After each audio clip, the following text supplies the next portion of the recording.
లేకపోయినప్పటికీ కూడా ఈ దేశానికి ఆనాటి కాంగ్రెస్ పార్టీ దేశ ప్రధానిగా వారిని ఈ దేశాన్ని పాలించడానికి అవకాశం కలిగించినప్పుడు ఆనాడు ఉన్నటువంటి ఆర్థిక వ్యవస్థనంతటిని కూడా చక్కదిద్దటానికి వారు తీసుకున్నటువంటి నిర్ణయాలన్నీ కూడా ఈ దేశం మళ్ళీ స్థిరమైనటువంటి మార్గంలో నడవటానికి పెద్ద ఎత్తున ఉపయోగపడింది అని చెప్పడానికి ఎటువంటి సందేహం లేదు.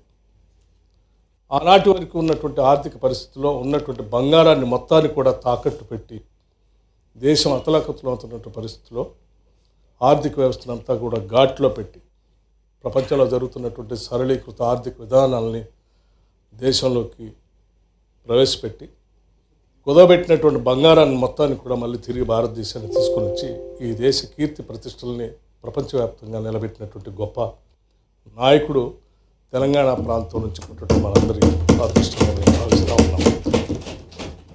అటువంటి నాయకుడిని ఈ దేశానికి అందించినటువంటి ఈ తెలంగాణ రాష్ట్రాన్ని అలాగే వారికి అనేక అవకాశాలు ఇచ్చి బహుముఖ ప్రజ్ఞాశీలంగా ఉన్నటువంటి ఆ నాయకుల ద్వారా ఇటువంటి అభ్యుదయమైనటువంటి నిర్ణయాలు ఈ దేశానికి జరగటానికి ఉపయోగపడినటువంటి అఖిల భారత కాంగ్రెస్ కమిటీని కూడా ఈ సందర్భంగా నేను అభినందిస్తూ ఉన్నాను అధ్యక్ష.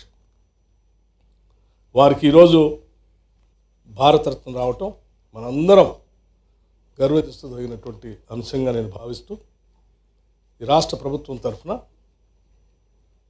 తెలుగు జాతి కీర్తి ప్రతిష్టను ఆకాశమంత ఎత్తున ఎగరేసిన మన తెలంగాణ ముద్దుబిడ్డ మాజీ ప్రధానమంత్రి భారత ఆర్థిక వ్యవస్థ చిన్నాభిన్నమైనటువంటి పరిస్థితుల్లో గొప్ప సంస్కరణలతో భారత ఆర్థిక వ్యవస్థను గాడిలో పెట్టినటువంటి ఆర్థిక మేధావి బహుభాషా కోవిదుడు పాములపర్తి వెంకట నరసింహారావు గారికి భారతరత్న దక్కటం గర్వించదగినటువంటి విషయం.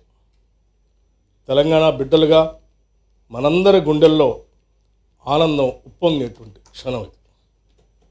అదేవిధంగా మాజీ ప్రధానమంత్రి చరణ్ సింగ్, రాజకీయ కురువృద్ధుడు ఎల్కే అద్వానీ, కర్పూరి ఠాకూర్, ప్రముఖ వ్యవసాయ శాస్త్రవేత్త స్వామినాథన్ గారులకు భారతరత్న రావటం సంతోషకరం అని ఈ సందర్భంగా అందరికీ మనం చేస్తూ ఈ తీర్మానాన్ని ప్రవేశపెడతాం. Resolution moved. The question is that the government resolution is before the House. Those who are for the resolution, please say aye. Those who are against, please say no. Ayes have it. Ayes have it. The resolution is adopted. The House is adjourned for 30 minutes.